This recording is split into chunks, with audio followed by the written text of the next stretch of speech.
Hello there my Jedi and Sith friends, and welcome back to another Star Wars video. It is I coming at you once again, your friend and your favourite galactic hostess, Star Wars Meg.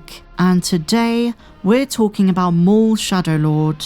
The first impressions and early access reviews are in, as Lucasfilm sent out 8 of the 10 episodes as screeners. Now your girl wasn't one of them, I didn't get them, but others did, and we do have a good idea as to some of the things we can expect. Now as you guys know, if you followed my coverage of The Bad Batch and Andor, I'm not fully trusting of early access reviews. They do at times give us important insights, but they do tend to be overly positive because the reviewers want to keep their special access. They want to make sure their relationship with, in this case Disney and Lucasfilm, is good, and so when it comes to criticism, even good faith criticism, they really do hold back. And that's why with me guys, you're always going to get honesty and authenticity. I'm going to be watching it alongside you guys on April 6th, so stay tuned for my review and breakdown on Monday, the first 2 episodes. That being said my friends, we are going to take a look at what some people are saying about this show. But before we get into the first impressions, we have to talk about the new teaser. 30 seconds of new footage, jam-packed with lightsaber action and drama, but also 2 massive reveals. The first, confirmation that Devon is going to bleed her lightsaber. We saw it in the comics with Vader, with Kylo Ren, in the Acolyte with Osha, a more controversial bleeding of the lightsaber there, and now Devon Izara. So even though I would say it was fairly obvious that at some point she was going to turn to the dark side, this clip confirms it, and she's training with Maul instead of fighting against him. Earlier in the show when she's still a Jedi in hiding after Order 66, she's with her Jedi Master, but I think he's going to die. And so I reckon this part of the clip is later in the show. But the second big reveal which ties into all of this concerns Marrok. He answers to his master, who appears in a hologram. He calls him my lord. And while I've seen people theorize this is going to be the Grand Inquisitor or Palpatine, I think it confirms our theories about Darth Vader. And this very brief interaction in this brand new clip is more revealing than you might think. It confirms that the reason the Inquisitors were sent to Janix in the first place was not to find Maul, but to do what the Inquisitorius does best: hunt down Jedi survivors of the Great Jedi Purge, which in this case is Devon and Iko Diodaki. So when Marrok and the 11th brother land on Janix, a mysterious double-bladed Zabrak warrior intervenes, and it seems that Marrok already knows who Maul is. And so, that's when he reports to, I assume, Vader, and informs him that his master's former apprentice is alive and on Janix. And I just want to address something. Yesterday there were some leaks circulating, a couple of supposed leaked posters, ones which highlights the major cameos of the show. But I don't want to get into that. I've heard some conflicting things, some people saying they're legit, some are saying they're fake. I honestly don't know, and with 2 days to go until the show drops, I don't want to ruin it.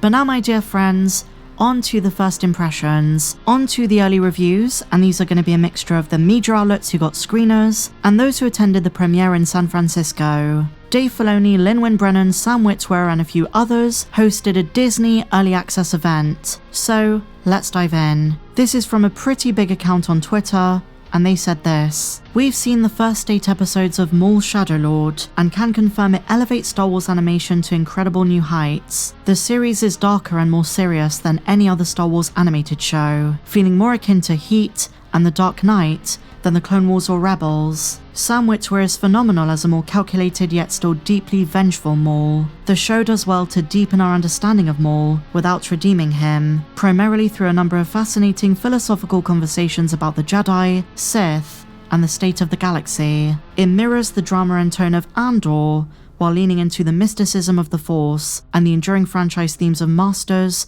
and apprentices. The changes to the animation style bring an intensity and aggression that match the tone of the show and the psyche of our lead character. It makes sense why Season 2's been commissioned so early. This is a huge win for those who've loved Maul since 1999. So this reviewer loved it, a lot of great things to ring home about, but there are 2 positives that really stood out. The first is how unique the show is. I've seen so many reviewers say that they can't believe how different Maul Shadow Lord is to anything Star Wars has ever done. There's also an onus on the deeper, more serious storytelling, and this is the 3rd review I've read today comparing Shadow Lord to Andor, especially with the Janix authorities. Also, not to mention the horror vibes, they sound really intriguing because I've wanted a Star Wars horror project for years. but the bit that interests me the most is when they talk about the philosophical conversations about the Jedi and the Sith, because Maul himself is a former Sith, no longer Darth, teaming up with a former Jedi, so inevitably, ideological clashes and conversations are bound to take place. This is also inadvertently a way for Dave Filoni to tell us in his own words his philosophy on the Force, but through the lens of different characters. And how does it differ from the views presented by George, or even more controversially someone like Rian Johnson? The fandom loves this Force debate, and this will certainly further some of those conversations. Moving on to our next review, this guy from the ATX Film Critic says, quote, "Maul Shadow Lord is freaking ferocious. After seeing the first 8 episodes, I can confidently say it's some of the best Star Wars content put out in a while. A lot of that comes from the dark and gritty tone, but the emphasis on the lightsaber duels and the turmoil within Maul really pushed this into something special. It feels heavier, more intense, and way more focused than I expected. Audiences are going to eat this one up. The key word in this review is ferocious. I love it. For a dark side-centric show, you want brutality. Maul may no longer be a Sith, but he's still unhinged." This next review says, "We've seen the first 8 episodes of Maul Shadow Lord. The show stands out amongst the best Star Wars animated series. Action and thriller elements are well balanced. Devon Izara and Captain Lawson work well, but Maul remains the core, deeper, yet still driven by his thirst for revenge." But now, my friends, we come on to a not so positive review. I was really surprised there was anyone who had anything bad to say about it, but balance is key. Maul Shadow Lord can't escape a few Filoni issues. Tangled lore, jingling keys. They say Maul is the least interesting lead in his own show, but it's a big leap forward for Star Wars animation in terms of visual look and mature tone. More compelling than expected, but strictly for devoted fans. And you know what?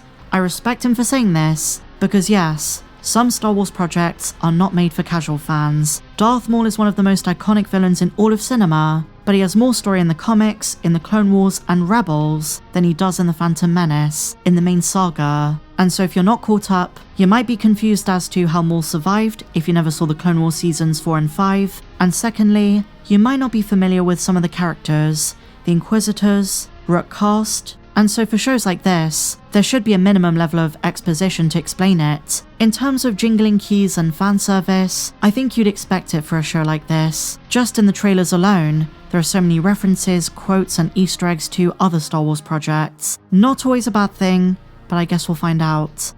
Star Wars Newsnet say, "We're happy to report that Maul Shadow Lord is as enjoyable as Star Wars animation has ever been. Enjoyed Maul trying to corrupt Ezra in Rebels? You will enjoy the new series. The different character dynamics are the highlight of it. And it's interesting they bring up Ezra and the whole Malachor thing. That's later in the timeline, and I think by that point, Maul was using a very similar tactic that we're gonna see him use on Devon." This person says, "Maul Shadow Lord is another Star Wars animated success. A bold, dark, and mature series that further explores the villain and his criminal underworld, while portraying a thirst for revenge, his pain, and his resulting mental deterioration. A gift for Maul fans. The mental deterioration is something I'm desperate to see. Cause in the Clone Wars, after he was saved by Savage, after he was brought back to Dathomir, he was kind of healed to some extent. Of course he was broken, deceived, and wanted his revenge, but over the years, his mental state gets worse, and by the time of Rebels, he's a certified madman. So this show needs to build up to that. We need to see his anguish and his worsening psychological state." But with that said, my dear friends, those are some of the early reviews for Maul Shadow Lord, some of the first impressions, and mine will come on Monday. What do you guys think? Are you encouraged by these reviews? Are you excited for the show?